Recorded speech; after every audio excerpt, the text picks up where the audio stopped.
굿모닝 OBS가 시작한 안전 시리즈죠. 오늘도 여러분들의 안전과 건강에 대해 생각해보는 시간 마련했습니다. 금요일마다 찾아오시는 분이죠. 바로 카톨릭대 정혜선 교수님입니다. 안녕하십니까? 네, 반갑습니다. 정혜선입니다. 네, 저는 교수님 뵐 때마다 막 기분이 좋아요. 네, 네, 감사합니다. 많은 분들이 아마 그렇게 생각하실 것 같아요. 네, 교수님 항상 이렇게 웃는 얼굴이시니까 상대방을 기분 좋게 만드십니다. 감사합니다. 예, 네, 예. 자주 웃어서 항상 기분 네네. 좋게 하겠습니다. 예. 교수님은 이제 출연하시면서 이게 내용도 좋고 또 이제 많은 분들에게 뭔가 좋은 기운을 주고 계셔서 이 굿모닝 건강 밸류업 기다리시는 분들이 많으시더라고요. 네, 문자도 네. 많이 오고요. 네. 예, 그러면 교수님 우리가 뭐 오늘 얘기해 봐야 될 텐데 오늘 그 100세 건강과 안전을 위해 어떤 조언 준비하셨습니까? 네, 오늘은 글로벌한 우리나라의 글로벌, 예. 보건의료 수준에 대해서 말씀을 드려보려고 합니다. 네. 얼마 전에 OECD, 그러니까 경제협력기구이죠. 여기에서 각 나라의 보건지표, 보건통계를 발표를 했거든요. 그래요? 예. 근데 우리나라의 보건복지부가 그거를 정리를 해서 우리나라의 보건지표를 OECD하고 비교한 자료를 발표를 했어요. 예. 그래서 국제적인 수준에서 우리나라 보건의료가 어떤지 하는 것에 대한 말씀을 드려보려고 합니다. 네. 그래서 우리 오늘 정혜선 교수님이 가져온 주제에 글로벌 지표로 본 한국의 보건의료입니다. 오늘 한번 아주 기대가 됩니다. 그러면 저 교수님, 요거 우리나라 보건의료 수준 다른 나라 비교하면 아마 우리가 어느 정도 위치에 있는지를 알 수 있을 거 아닙니까? 어느 네, 정도예요? 그렇죠. 이제 그런 지표를 비교해 보려면은 수명, 얼마나 이렇게 사람들이 사나 이 수명을 지표로 보는 경우가 제일 많거든요. 근데 우리나라 국민들의 수명이 이 OECD 국가하고 비교했을 때 수명이 길까요, 짧을까요? 아무래도 좀 그래도 우리 뭐 어르신들이 많아서 어딜 가나 그래서 좀 길지 않을까 생각이 들어요. 그렇죠. 우리나라가 이제 고령화가 그쵸, 굉장히 그쵸. 그런 거 보면 수명이 긴데 맞습니다. OECD하고 비교를 해봐도 우리나라가 OECD 국가 중에 세 번째로 그래요? 장수국가예요, 우리가? 장수국가예요. 기대 수명이 굉장히 높습니다. 그래서 2023년을 기준으로 했을 때 83.5세, 83.5년 이렇게 나오거든요. 우리나라보다 그 기대 수명이 높은 나라가 스위스하고 일본인데 스위스하고 일본이 이제 84.3년, 84.1년 이렇게 해서 사실 우리나라하고 뭐 큰 차이가 없네요. 없어요. 그러니까 우리나라가 이제 장수국가구나. 맞아요. 순위로는 3위여도 뭐 거의 뭐 탑에 가까울 정도로 기대 수명이 높은데 평균이 81.1년이니까 뭐 OECD 평균보다 2.4년 이상 높고요. 그리고 기대 수명이 좀 낮은 나라가 있습니다. 어디입니까? 그 나라가 멕시코인데 멕시코가 75.3년. 그러니까 우리나라가 멕시코보다 8.2년이나 기대 수명이 더 길어요. 많이 차이 나네요. 예, 차이가 많이 나죠. 그리고 또 심지어는 미국. 미국이 기대 수명이 75.3년이라 이거 예상외네요. 좀 그렇죠. 많이 낮네요. 네, 그 이제 보건의료 수준 이런 거가 관련이 돼 있는데 우리나라가 미국보다 5.1년 기대 수명이 더 길다고 할 수 있죠. 그래서 이 보건의료 수준을 바로 이제 이 평균 수명률 요걸로 본다는 것도 참 좀 재밌는 포인트예요. 네네. 거기에다가 또 보는 지표 중에 하나가 또 뭐가 있습니까? 회피 가능 사망률이라는 게 있습니다. 말이 좀 어렵죠. 회피 가능 사망률 요거 좀 우리 좀 청취자분들 잘 모르실 것 같은데 요거 좀 한번 설명 좀 해주세요. 네, 좀 생소한 단어인데 말 그대로 사망을 회피하는 거예요. 사망을 회피한다는 거는 이제 사전에 예방을 잘해서 질병이 생기지 않게 하거나 질병이 생겼어도 빨리 조기 치료를 해서 사망에 이르지 않도록 하는 거죠. 그러니까 회피 가능 사망률이 낮으면 낮을수록 좋은 거예요. 잘 관리를 잘하고 있다는 것이니까요. 근데 우리나라가 지금 회피 가능 사망률이 인구 10만 명당 151.0명 이렇게 나타나 있는데 OECD 평균이 228.6명. 그래서 뭐 거의 굉장히 우리나라가 되게 낮네요. 그러니까 보건의료 수준이 굉장히 높다. 보건의료 수준이 높고 이제 회피 가능 사망률이 낮고 이 추세가 이제 10년간 계속 감소 추세를 보이고 있어서 좋은 쪽으로 계속 우리나라가 가고 있는 것을 볼 수가 있죠. 그렇군요. 아무래도 이제 지금 저희들이 정희선 교수님께서 얘기하시는 게 경제협력개발기구가 최근에 지난 7월이었어요. 네. 내놓았던 국가별 보건 통계 자료를 통해서 지금 말씀해 주시는 거 아니겠습니까? 네. 그야말로 공신력 있는 자료다 이렇게 보는 거죠. 그렇죠. 제일 네. 공신력 있는. 네. 각 예. 나라의 지표를 다 모아서 어. 발표한 자료니까. 예. 네. 아니 그런데 네. 이게 좀 가장 큰 문제가 있다고요. 그러니까요. 우리가 어. 기대 수명도 높고 이렇게 사전 예방도 잘해서 회피 가능 사망률도 높은데 예. 자살 사망률이 높습니다. 아 자살률. 네, 예. 그게 참 어. 가장 큰 문제인데. 그래요? 어느 정도입니까? 네, 우리나라 자살 사망률이 OECD 국가 중에 제일 높아요. 그래요. 네. 평균 이제 수명률은 또 높은데 높은데 자살 사망률도 또 제일 높다. 높아요.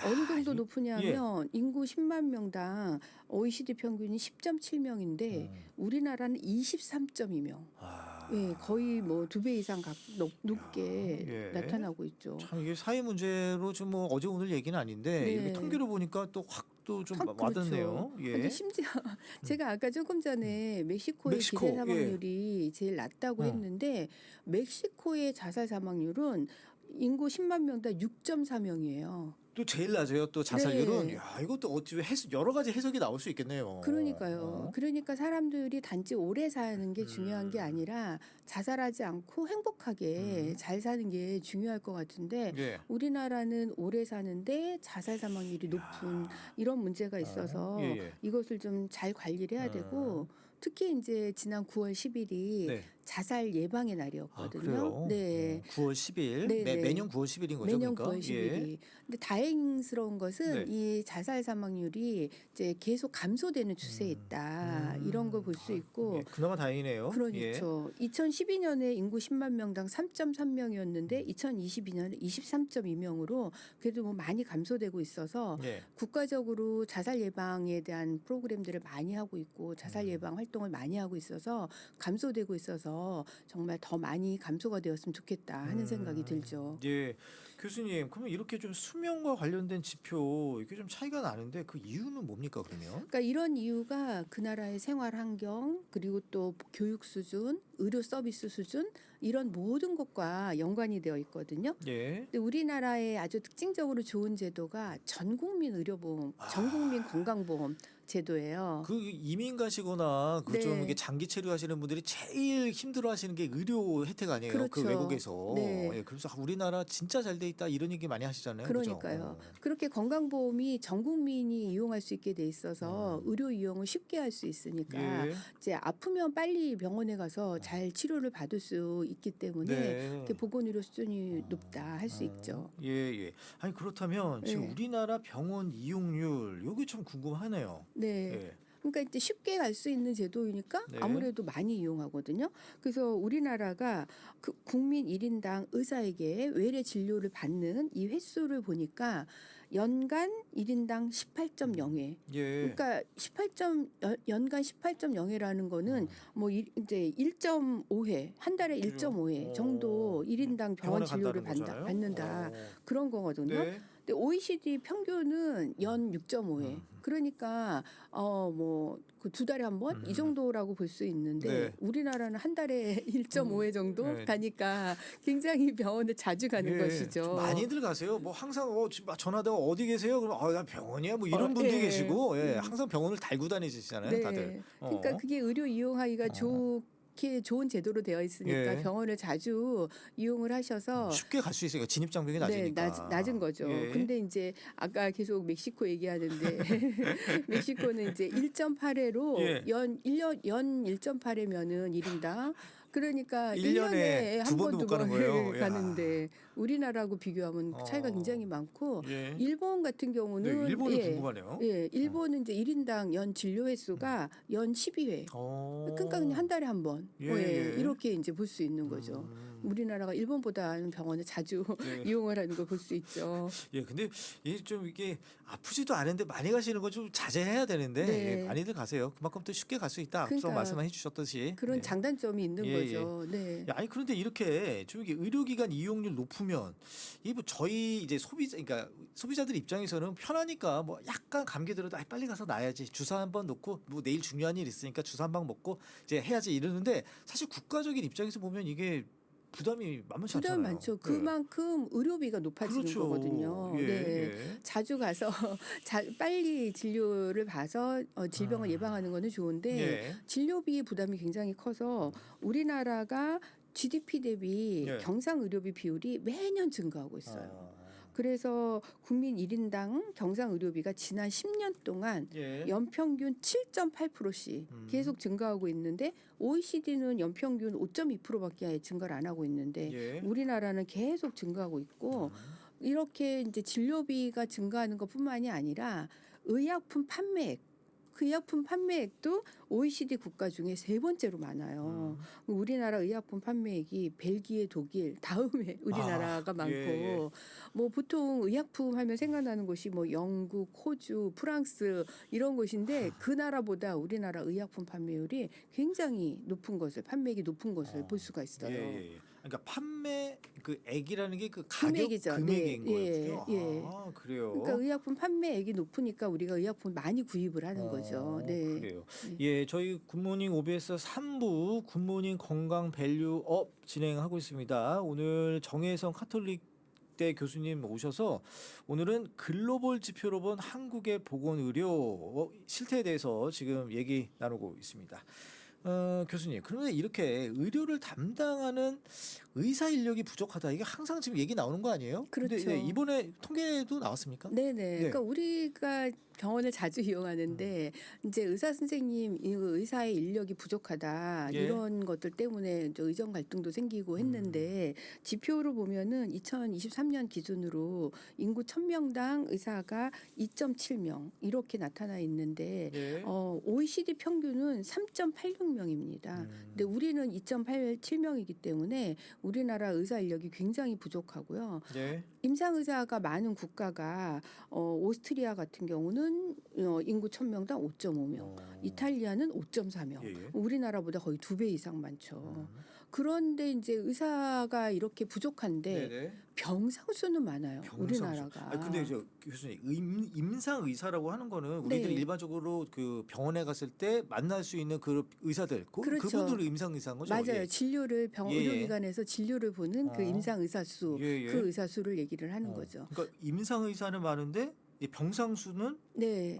예. 임상 의사 수는 임상 수는 부족한데 네. 병상 수는 많다. 수가 많아요. 예. 야, 이거 참. 네. 얼마입니까 병상 수는? 병상 수가 우리나라 병상 수가 인구 1,000명당 12.6개 정도인데 예. OECD 평균이 그러니까 4.2개거든요. 그러니까 병상 수가 그러니까 평균보다 3배 이상 높아요. 네. 그러니까 의사의 숫자는 부족한데 병상 수는 많으니까 의사 한 명이 환자를 돌봐야 될 업무량이 어마어마하게 많은 거죠. 예. 네.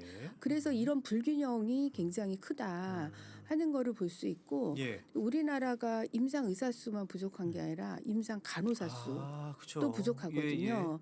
그런데 이제 임상 간호사 수가 부족하니까 자꾸 간호대학에서 간호사를 정원을 늘려서 간호사를 많이 배출하겠다 하고 있는데 사실 우리나라의 면허 간호사 숫자는 많아요. 예. 그럼 뭐가 문제죠, 그러면? 근데 임상에서 근무하는 간호사 숫자가 부족한 거예요. 실제로 이제 전면에 나서서 일하시는 간호사분들이 그렇죠. 부족하다. 그러니까 면허는 가지고 있는데 일을 하는 숫자가 부족하다는 건 이제 간호사 면허를 갖고 병원에 취업을 했지만 병원의 환경이 열악하고 근무 환경이 안 좋으니까 그만두는 이직자가 굉장히 많아서 그런 상태에서 간호대학에서 아무리 간호사를 많이 배출을 해봤자 또 그만두고 하다 보면 간호사 수는 여전히 부족하게 되기 때문에 근본적으로 근무 환경을 개선하는 게 굉장히 중요하다 하는 걸 볼 수 있죠. 야, 이 문제는 진짜 정부 차원에서 진짜로 심각하게 고려를 해야 될 것 같아요. 교수님께서 이번에도 뭐 이런 거 관련해서 문제 제기도 당연히 하셨을 것 같아요. 네네. 국정기획위원회에서 이번에 이제 그 보건의료 인력에 대한 그런 문제 그리고 보건의료 서비스 이런 것이 중요한 과제로 제기가 되어서 많은 개선 방안들이 논의가 되었고 또 작년에 의정 갈등이 있었기 때문에 의정 갈등을 해결하기 위한 보건복지부 차원의 개선 대책도 마련되고 있고 또 간호사 문제를 해결하기 위해서 간호법도 만들어져서 앞으로는 이런 불균형의 문제가 해소가 되어서 좋은 방향으로 개선되어져 나가기를 기대하고 있죠. 저희들이 그냥 단순하게 그냥 간호사들이 부족하니까 간호사 정원을 병원을 늘리겠다. 이거 정말 아주 단세포적인 생각이네요. 맞아요. 예. 네. 말씀하신 대로 간호사의 근무 여건을 개선해야 된다. 이거 참 네. 많이 와닿습니다. 네. 그럼 교수님 이제 마무리 좀 해야 될 시간인데요. 오늘 이제 우리나라의 보건 의료 수준 이제 국제적인 비교에 대해서 이제 쭉 설명해 주셨는데 끝으로 당부하고 싶은 말씀 좀 부탁드릴게요. 네. 우리나라 뭐 기대 수명이 높긴 하지만 우리가 저출생 문제가 심각해서 인구 감소를 넘어 인구 소멸을 걱정해야 되는 그런 때가 됐거든요. 그래서 국민 한 명 한 명의 생명과 안전이 너무 중요한데 이것을 개인의 문제가 아니라 국가적인 차원에서 관심을 갖고 사람들의 건강과 생명, 안전을 살필 수 있도록 하는 환경을 마련하는 것이 중요하다. 이렇게 생각을 합니다. 예, 저 오늘 100세 시대 다 같이 건강하고 안전한 세상을 만들어가는 굿모닝 건강 밸류업 오늘 정혜선 교수님 말씀 들었습니다. 교수님 고맙습니다. 네, 감사합니다.